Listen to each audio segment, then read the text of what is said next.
Me solicitaron los amigos de la asociación a través de la doctora Diana Beltrán abordar un tema de singular actualidad y decidí, evidentemente con la anuencia de la asociación, fijar como tema de esta conferencia el abordar el arbitraje deportivo puntualmente, que es uno de los temas que de alguna manera se encuentra presente dentro de los ámbitos de desarrollo del derecho deportivo. Queremos entender por las funciones de los jueces y los árbitros deportivos. No es aquel que comúnmente conocemos que dirige un partido de un deporte determinado como el fútbol, que es el deporte más popular del mundo. No estamos orientándonos a ese tipo de jueces, sino un juez con formación jurídica o legal que pueda tener como funciones definitorias básicamente dos aspectos. Uno, el poder decidir si una acción, jugada o ejercicio son legales o válidos, teniendo en cuenta la normativa propia del reglamento correspondiente al deporte el cual dirige. Y la segunda es básicamente valorar la actividad o ejecución de un deportista, sus gestos, técnicos, etc. Básicamente la actividad que el deportista profiere al momento del ejercicio de un determinado deporte. De tal forma que este juez otorga calificaciones y en consecuencia también esto va en consonancia con los reglamentos.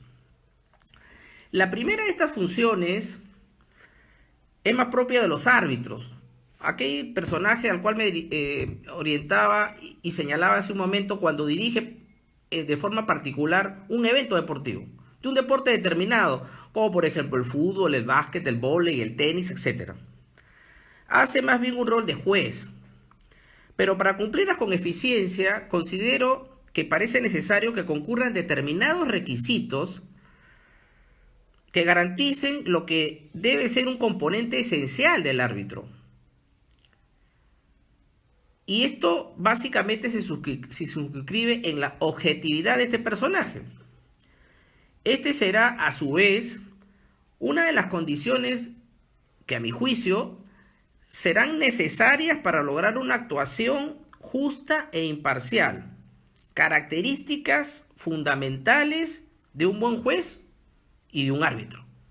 Evidentemente, dentro de la figura del arbitraje, existen principios básicos que hay que cumplir y puntualmente en el arbitraje deportivo.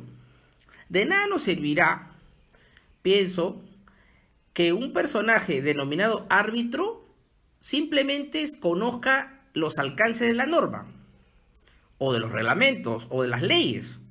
A mi juicio, eso resulta insuficiente. Un árbitro debe ser una persona moral, ética, con valores. No bastará con que conozca de memoria ciertos reglamentos o normas, como reitero, puesto que su actividad o el resultado de su raciocinio podría escapar al marco legal. Todo árbitro, a mi juicio, debe reunir estos dos principios que he señalado, que parecerían abstractos en cierta medida, como son el de independencia e imparcialidad. Independencia porque el árbitro no puede someterse a voluntades de terceros, a alguna prebenda que haga torcer su real raciocinio al momento de resolver un determinado caso.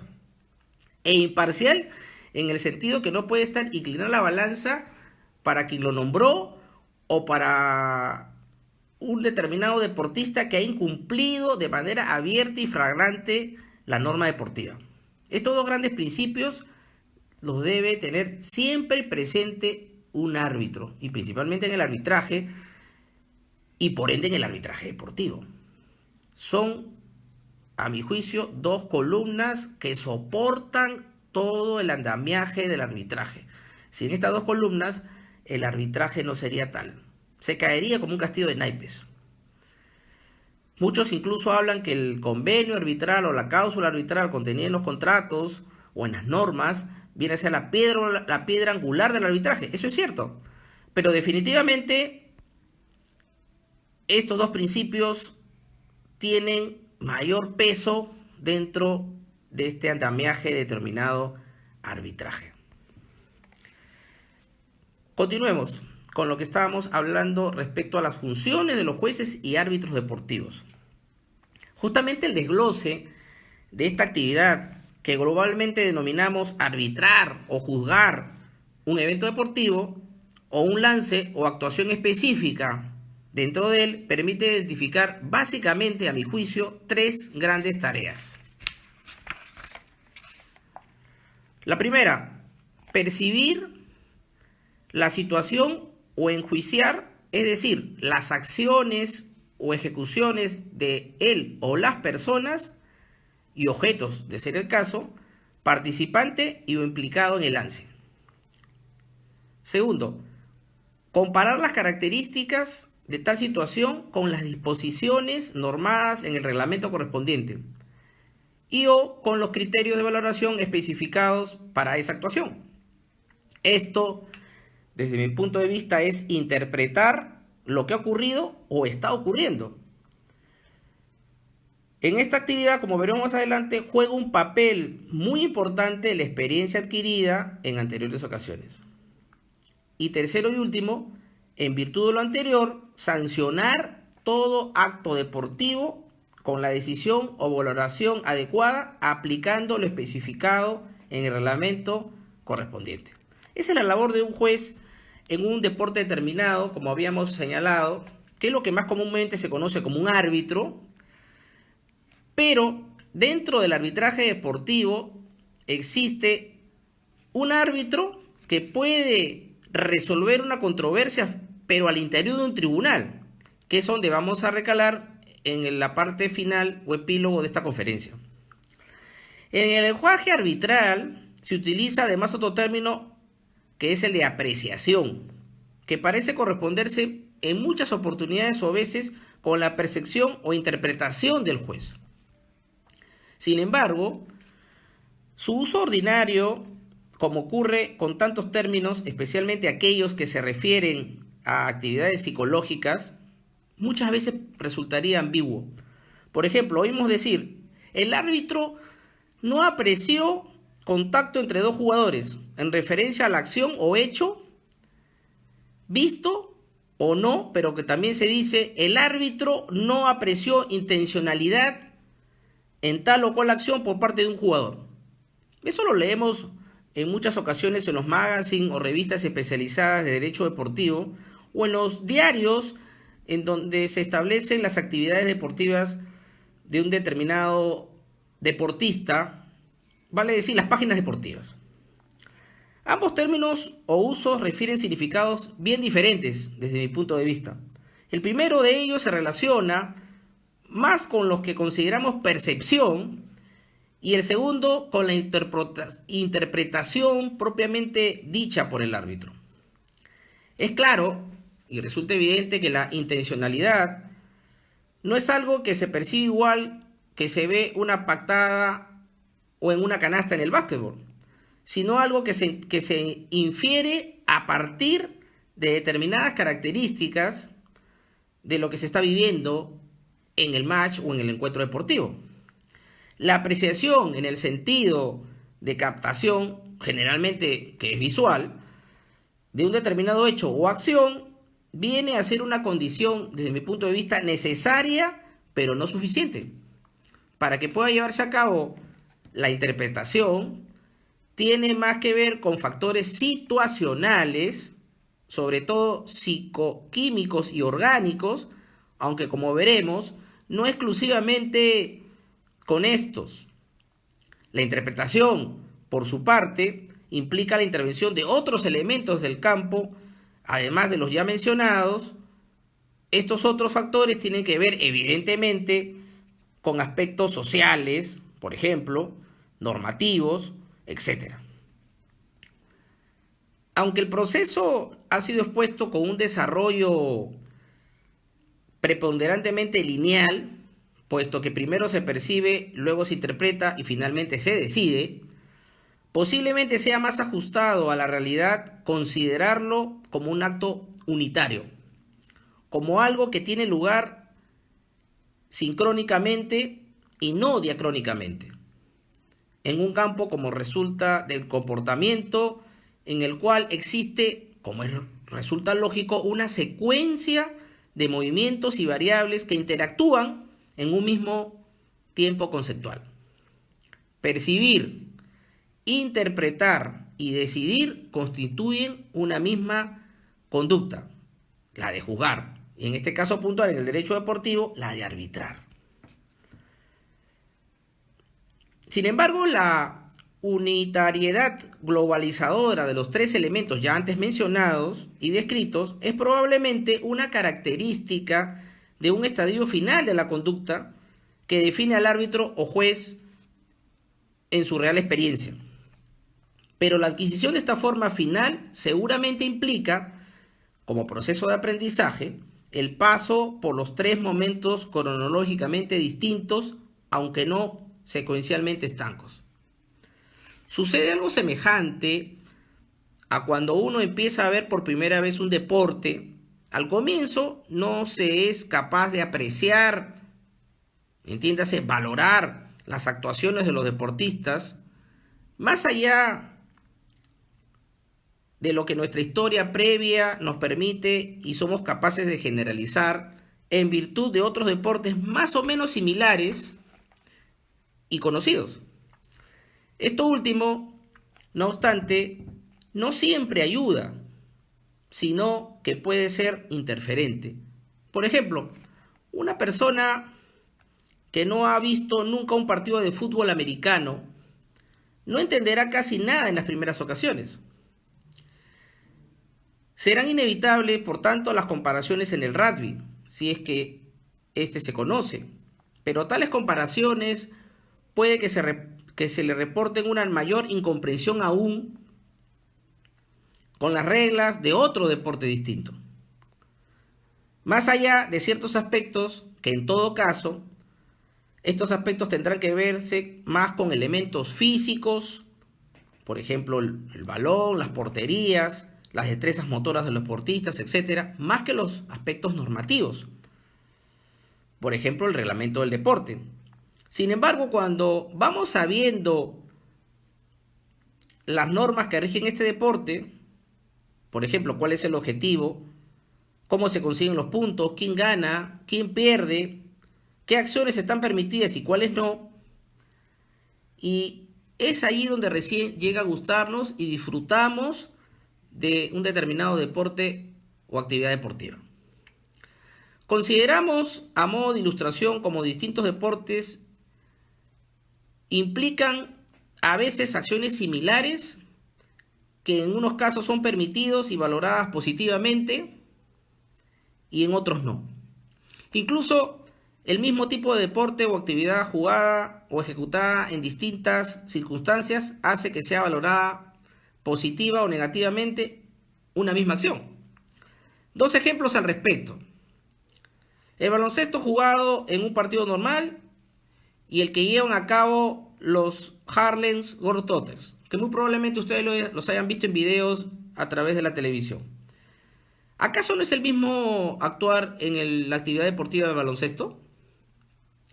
Disfrutamos y apreciamos la habilidad de este famoso equipo pese a las muchas infracciones al reglamento que cometen, aunque eso mismo no enervaría si se diera en un partido de la NBA en los Estados Unidos, que es la liga más importante del básquetbol a nivel mundial. Si solo tuviéramos en cuenta criterios de efectividad, en ceste, por ejemplo, ambas situaciones serían similares, es decir, estaríamos percibiendo los mismos eventos. Pero lo que distingue uno de otro no es la acción en sí misma, sino el hecho de que se haga o no conforme a la legalidad establecida por el marco normativo que rige el deporte en cuestión.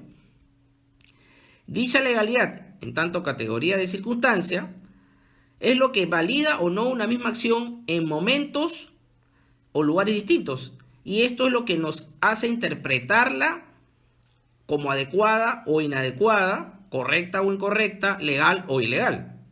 Algo similar ocurriría si comparásemos la actuación de una gimnasta con la de un artista de circo. Muchas de las acciones como gestotécnicos serían idénticas, pero posiblemente aplaudiríamos cosas diferentes en uno y en otro caso, y censuraríamos acciones que, aunque semejantes, tienen o no cabida según donde se realicen. Y ello es porque mientras el marco normativo que rige la actuación de la primera será muy estructurado y rígido, y el de la segunda será más amplio como corresponde a las diferencias categorizacionales entre el deporte y el espectáculo, aunque no tenga por qué haber una separación tajante entre ambas categorías. Vayamos puntualmente, luego de este breve análisis entre juzgar y arbitrar en el deporte, cómo recala esto dentro o al interior de los denominados tribunales arbitrales deportivos, que es el punto medular de esta conferencia. A nivel nacional, el establecimiento de organismos e instituciones nacionales de resolución alternativa de controversias deportivas evidentemente va en franco aumento. Mientras que el término arbitraje se utiliza a menudo para describir los servicios prestados por estas instituciones arbitrales, vemos que la verdadera naturaleza de estos órganos nacionales de resolución de litigios varía de manera considerable, y es pues que en efecto muchos de estos órganos no pueden ser considerados como tribunales de arbitraje en el verdadero sentido del término, ya que muchos de ellos carecen de los requisitos fundamentales, como ya había señalado anteriormente, de imparcialidad e independencia propios de una institución arbitral. En Francia, por ejemplo, la Chambre arbitrale du sport es un órgano, por ejemplo, por citar uno de estos, de resolución de litigios que se entiende en las controversias entre las federaciones deportivas nacionales del país, sus asociaciones regionales y sus miembros. Este órgano tampoco puede considerarse un verdadero tribunal deportivo a nivel nacional, ya que pertenece al Comité Olímpico Francés. En Irlanda, por ejemplo, encontramos el Jazz Sport Ireland, el cual ha estado en actividad desde el año 2007 y está experimentando un creciente número de su carga de trabajo, justamente producto de una raigambre cada vez mayor en el seno de la comunidad deportiva irlandesa. Esta corte es un órgano de resolución de disputas independientemente que proporciona servicios de arbitraje a la comunidad deportiva. Su reglamento es sumamente simple y no hay necesidad de ser representado incluso por un abogado. También se prevé en un reglamento un procedimiento acelerado y un procedimiento de apelación frente al TAS. Quizá la nota, a mi juicio, más distintiva sea España, considerado como uno de los países a la vanguardia en esta materia, pues allí funciona, por ejemplo, el Tribunal de Arbitraje del Fútbol, dependiente de la Liga Nacional de Fútbol Profesional, que a lo que nos encanta el fútbol es una de las ligas más importantes del mundo. El Tribunal, por ejemplo, Vasco de Arbitraje Deportivo, dependiente de la Unión de Federaciones Deportivas Vascas, que pone a disposición de cualquier persona o entidad, tanto de la comunidad autónoma vasca como de otras regiones o estados, intervinientes en las diferentes áreas o manifestaciones de la actividad deportiva, con el fin de que se sometan a dicho tribunal arbitral las controversias que puedan generarse. También se puede destacar el Tribunal Español de Arbitraje Deportivo, que depende del Comité Olímpico Español, así como otros tribunales autónomos como el catalán o el andaluz. Por último tenemos a la FIBA, que es la Federación Internacional de Básquetbol, que cuenta con un tribunal especial arbitral para dirimir casos contractuales, que es el BAT, que es el Basketball Arbitration Tribunal, y a la Asociación Europea de Balonmano, que cuenta a su vez con un tribunal deportivo que se denomina European Court of Arbitration y que tiene la particularidad de que no se apela al TAS y sus decisiones tienen un carácter final. Hemos hecho un rápido recuento de ciertos tribunales arbitrales en materia deportiva que nos pueden ayudar a tener una idea más o menos cabal de la actuación y límites de un tribunal arbitral en materia deportiva. Pero ¿cuál es el principal tribunal arbitral en deporte? Es el denominado TAS, por sus siglas. que está encargado justamente de jugar y dirimir aquellos litigios que surgen en la dinámica propia del deporte. El TAS es una institución permanente, transnacional e independiente de arbitraje con sede en Suiza, en la ciudad de Luisiana. La institución arbitral depende justamente de manera administrativa y económicamente del Consejo Internacional de Arbitraje en materia del deporte, organismo evidentemente constituido precisamente para otorgarle la independencia y autonomía con respecto del Comité Olímpico Internacional, entidad deportiva que fue creadora y promotora del TAS hacia el año 1983. Ahora bien, el acuerdo al Código de Arbitraje en materia deportiva, del cual su última versión entró en rigor en enero del año 2017, el TAS se encuentra compuesto por dos divisiones de arbitraje. Una división de arbitraje ordinario y una división de apelaciones. El mismo Código de Arbitraje consagra cuáles procedimientos se tramitan ante cada una de las divisiones y frente al tema que le corresponde a este artículo, las decisiones que adopte cualquier organización antidopaje serán apelables ante el TAS y las conocerá la División de Arbitraje de Apelación. Por ejemplo, el artículo 13 del Código Mundial de Antidopaje establece una remisión de los conflictos surgidos con ocasión de la aplicación de las normas antidopaje a la jurisdicción del TAS. Justamente el caso del futbolista Polo Guerrero, que será nuestro caso práctico al final de esta conferencia, atañe a este artículo en mención. De igual manera, la gran mayoría de federaciones deportivas internacionales, tales como la FIFA en el fútbol puntualmente, reconocen la competencia del TAS y restringen el acceso a la justicia ordinaria. Por esto se hace necesario el estudio de los laudos preferidos por el TAS, que evidentemente citaremos algunos casos, pero por su extensión y por el tiempo que nos ha otorgado la asociación no se podrán ver en extenso en esta conferencia. Por eso resulta necesario este estudio de estos laudos, toda vez que se puede considerar este tribunal como el órgano de cierre para los conflictos surgidos dentro de la actividad deportiva profesional y más aún el órgano de cierre para conflictos que involucren el dopaje, puntualmente. La facultad que se le ha otorgado al TAS justamente para dirimir conflictos deportivos se erige como el órgano de cierre de la jurisdicción deportiva transnacional. Le permite, justamente con el paso del tiempo, crear principios propios del derecho deportivo y una verdadera lex esportiva. Actualmente, por mi experiencia, no existe una definición pacífica de la lex deportiva y esta discusión no es objeto de la presente conferencia, por lo que se abordará un debate doctrinario un poco prolongado. En su lugar se entenderá como ley deportiva aquel conjunto de normas jurídicas deportivas que emana de sujetos de carácter internacional privado para que le sean aplicadas a los sujetos del derecho deportivo sin importar su nacionalidad. Esta ley deportiva tiene como finalidad justamente la unificación y la uniformidad de los principios y normas especializadas en la actividad deportiva.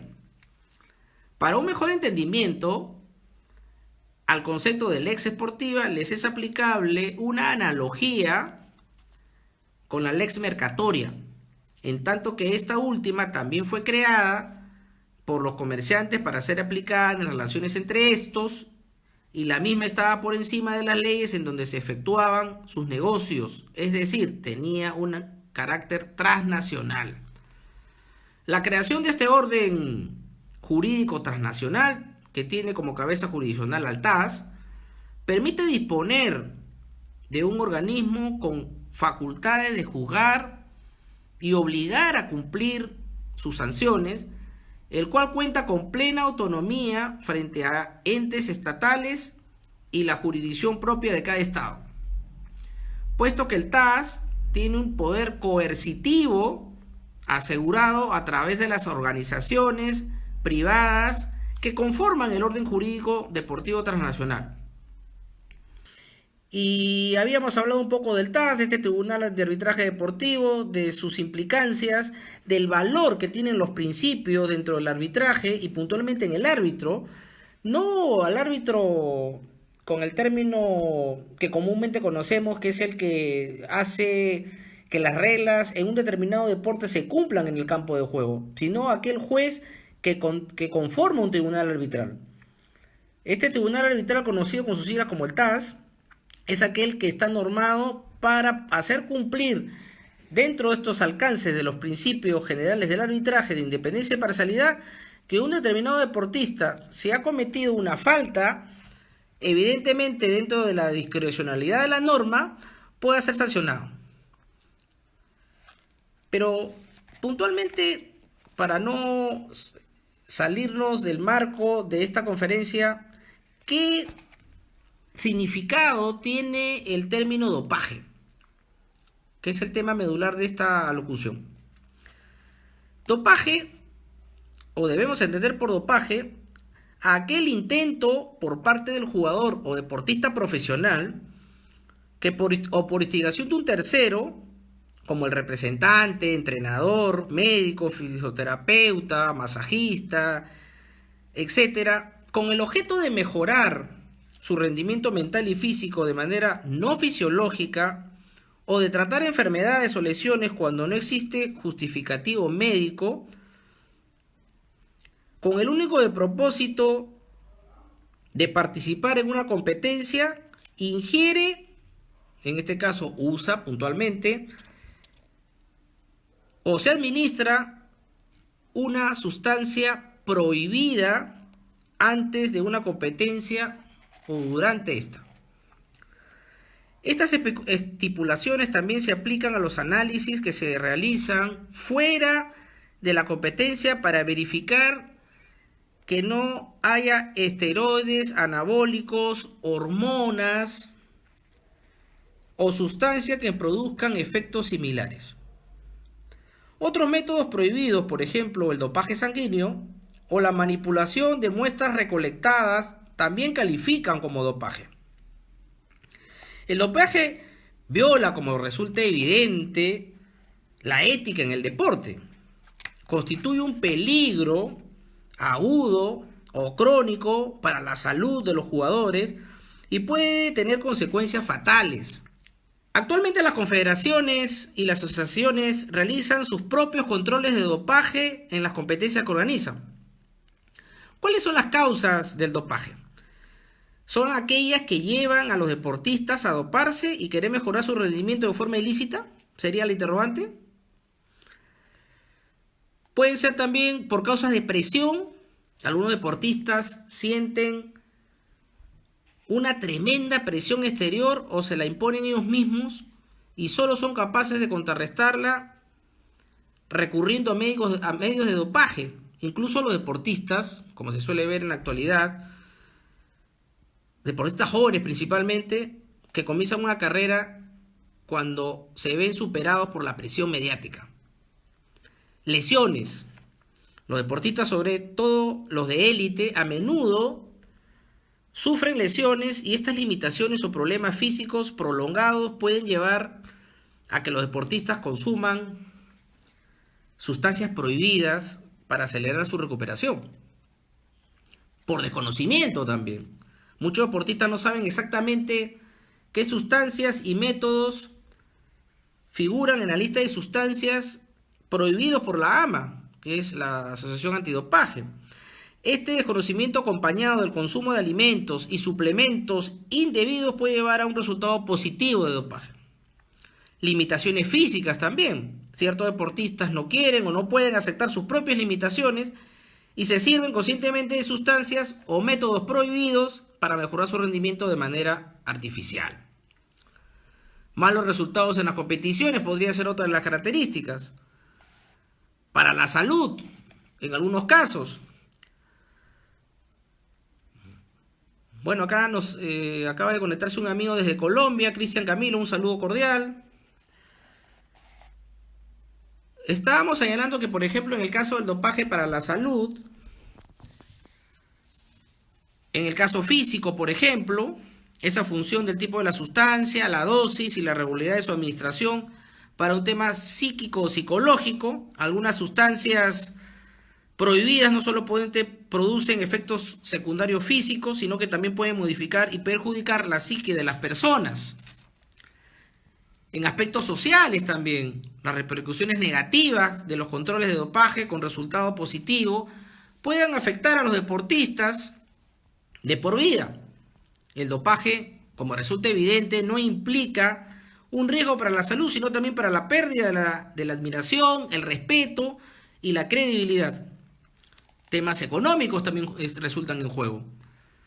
La violación de las disposiciones antidopaje, sobre todo en el deporte de élite, puede tener como consecuencia la interposición de multas y la obligación de devolver dinero de patrocinadores y premios. Aspectos legales que resultan importantes dentro del arbitraje deportivo. El dopaje puede tener serias consecuencias legales. Para aquellas personas relacionadas con el dopaje, pues pueden sufrir penas que los alejen de la vida y de las competiciones deportivas profesionales y de los entrenamientos federados. ¿Qué debemos entender, por ende, como sustancias prohibidas en el deporte? A fin de garantizar, y como resulta evidente dentro de un marco legal normativo, el tratamiento terapéutico apropiado de un jugador que sufre una enfermedad o una lesión aguda o crónica debe consumir, como resulta evidente, medicamentos, pero que no resulten prohibidos o parcialmente prohibidos y que estén solamente permitidos en casos excepcionales, como por ejemplo, si la salud del jugador se vería perjudicada en caso de no suministrar una droga prohibida. No existe una mejora del rendimiento como resultado de la sustancia prohibida administrada según receta médica. No exista una droga alternativa permitida que reemplace a la sustancia prohibida. En una de estas situaciones, el jugador, o puntualmente el profesional, en este caso el médico, deben solicitar una excepción presentando una solicitud formal ante la Subcomisión de Control Antidopaje de la FIFA, en el caso del fútbol, y para esto se garantiza una estricta confidencialidad. ¿Cómo se puede solucionar en estos casos puntuales el problema del doping? Por tratarse de un problema inherente al doping, es un problema social cuya solución, a mi juicio, supone la aplicación de estrategias y acciones. Las federaciones deportivas, por tanto, y gobiernos han iniciado y potenciado eficaces medidas disuasorias que influyen en el ánimo del deportista cuando a éste se le presente la disyuntiva de competir con doping o sin este. Estas medidas disuasorias se llevan a la práctica con tres tipos de acciones, puntualmente. Acciones preventivas, que son aquellas que se ejercen mediante programas de divulgación, información y educación. Los grupos receptores, por tanto, son todos aquellos que se relacionan con el deporte. Deportistas de todos los niveles competitivos, niños, escolares, jóvenes profesores de educación física, médicos, entrenadores, dirigentes, etc. La sociedad está poco informada y se debe conseguir que la ignorancia no se convierta en excusa, justamente. Luego vienen acciones de carácter controlador.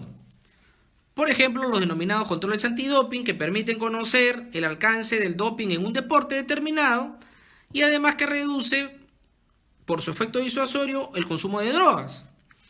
También es útil, para este tipo de casos, la útil vigilancia en el comercio de medicamentos y la inspección de equipaje de los deportistas. Y por último, acciones sancionadoras, que son complementarias a los test antidoping. Sin sanciones en los casos deportivos, los controles, como resultan evidentes, serían inútiles. Las sanciones deben ser justas y por ende equitativas. La tendencia actual es extender las sanciones a otras personas responsables además del deportista. Ergo, el entrenador, el preparador físico, el médico, etc. Sería inútil poder extendernos, dada la extensión del tiempo, respecto a los aspectos legales del dopaje, que podría evidentemente ser materia de una próxima elocución por este medio. Vayamos al tema práctico, para un poco aterrizar en el tema del dopaje. Era muy sonado el caso del futbolista peruano Paolo Guerrero, el cual dio, luego de un partido por las eliminatorias al último mundial de fútbol en Sudáfrica, que dio positivo un control antidopaje. ¿Qué nos habla del dopaje deportivo? En el caso del jugador Paolo Guerrero. Este deportista fue notificado de una resolución de sanción, o sea, válidamente un periodo de suspensión, siendo los fundamentos básicos de esta decisión el uso de una sustancia prohibida, la cual se pudo constatar en la denominada contraprueba, guardando el respeto justamente de la cadena de custodia, y se verificó de manera objetiva la ingesta de un fármaco prohibido por este deportista de alto rendimiento. Recordemos, haciendo un poco de memoria, debo expresar, haciendo un paréntesis, que el deportista en su defensa argumentó que había dado positivo por la ingesta de un mate de coca consumido en el hotel donde estuvo concentrado la selección nacional peruana de fútbol, previo a un partido con la selección argentina por las eliminatorias al Mundial de Sudáfrica, como había señalado anteriormente. Resulta evidente que el deportista argumentó que él no consumió ninguna sustancia prohibida y que no alteró por ende su rendimiento físico en el partido que jugara nuestra selección en aquella oportunidad con la selección argentina en vísperas del Mundial y clasificación a este, vale la redundancia. Sin embargo, la prueba arrojó en su orina que habría tomado una sustancia muy allegada a la cocaína. Y por eso que él en su defensa argumentó que posiblemente esta ingesta haya sido a través de un mate de coca, que él no solicitó, y que posiblemente la taza en donde él haya tomado el líquido haya estado contaminada. Debemos mencionar que para estos tipos de casos la sanción va de una suspensión automática que va desde los 2 a 4 años. Para reducir la sanción o incluso eliminarla se tiene que explicar primero cómo llegó la sustancia al cuerpo deportista. Perdón, me hace la alusión el amigo Cristian Camilo al Mundial de Sudáfrica o Rusia. Efectivamente, el Mundial de Rusia. De repente, por la emoción de que el Perú no fue a varias copas seguidas, me hizo anticipar que era Sudáfrica, pero no, efectivamente es Rusia. Gracias por la precisión. Veo que están atentos en el canal. La segunda oportunidad es que no hubo culpa o una negligencia grave de parte de este. El hecho que haya sido sancionado solo un año inicialmente, me refiero puntualmente al deportista Paolo Guerrero, verifica evidentemente que el Comité de Disciplina tuvo que ampliar el plazo para emitir su decisión, para un sesudo análisis, lo cual indica que la defensa logró demostrar únicamente que no hubo un uso intencional o completamente negligente por parte del futbolista Guerrero. Sin embargo, sí se le atribuyó un nivel de responsabilidad.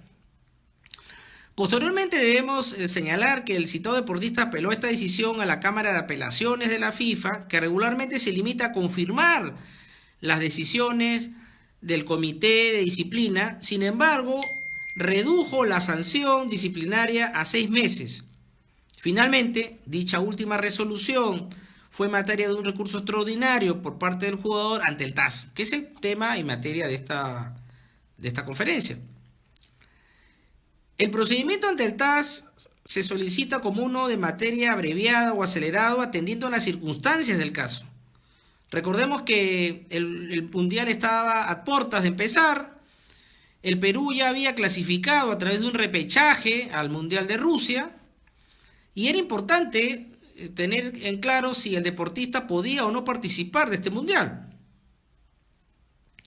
Lo importante del caso es que se pudo personar a este procedimiento la Agencia Mundial Antidopaje, conocida con sus siglas de WADA, para que intervenga como un tercero de interés en el caso. La sanción, como resulta evidente, se pudo reducir o incluso dejar sin efecto, pero para ello se tiene que demostrar claramente que no hubo negligencia alguna por parte del deportista. Pero no ello es lo más relevante en este caso, sino la sola intervención, a mi juicio, expresa y directa de las partes, conlleva que no se considere el principio del reformatio impinus a favor del deportista, sancionado por mandato expreso de la ley especial. Aquello, me parece, no fue tomado en cuenta por los abogados del deportista, quienes arriesgaron al todo o nada. ¿Qué se debió tener en cuenta según el artículo 2 del Código Mundial Antidopaje, que constituye básicamente las infracciones de las normas antidopaje? Primero, que la presencia de una sustancia prohibida o de sus metabolitos o marcadores en la muestra de un deportista no sean mayores. Segundo, es un deber personal de cada deportista asegurarse de que ninguna sustancia prohibida se introduzca en su organismo. Evidentemente,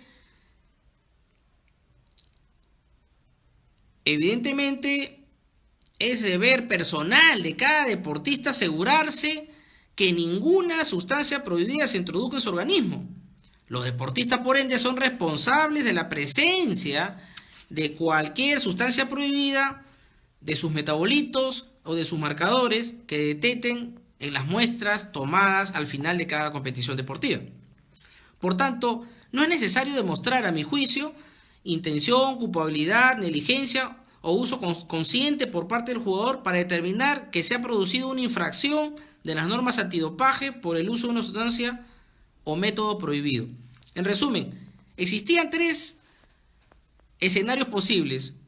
Uno, poco probable que se asole al deportista. Algo que recuerdo señalé en un congreso en la ciudad de Guanajuato, en México, cuando me preguntaron respecto a la situación del futbolista previa a la decisión adoptada por el TAS ya hoy conocida. Dos, probable que se confirme la sanción de 6 meses. Pero a mi juicio, en aquel Congreso de Derecho Deportivo de México señalé que era muy probable que el plazo de la sanción al deportista Guerrero aumente. Y fue así. De 6 meses, el TAS consideró que la sanción debida era o debía ser de 14 meses. Entonces, según el capítulo 10 del reglamento antidopaje de la FIFA, en su artículo 45, el periodo de suspensión por el jugador que dio positivo un control de dopaje es de 2 años. Por tanto, por eso el TAS consideró correcto y ético y equitativo que se le imponga una sanción de 14 meses. Sin embargo, existen excepciones y es por eso que el futbolista pudo jugar el Mundial. El artículo 47 de este cuerpo normativo, en su punto 1, señala que si el jugador demuestra que no existe conducta culpable o negligencia de su parte en el consumo de una sustancia prohibida, no habrá sanción. Sin embargo, esta sustancia fue encontrada en su organismo, en su sangre particularmente, por lo tanto no se le podía eximir de una sanción. Es por ello que el jugador pudo jugar el Mundial de Fútbol, pero por un asunto que yo denominaría más político que legal. Teniendo en consideración que el Perú ya estaba clasificado al Mundial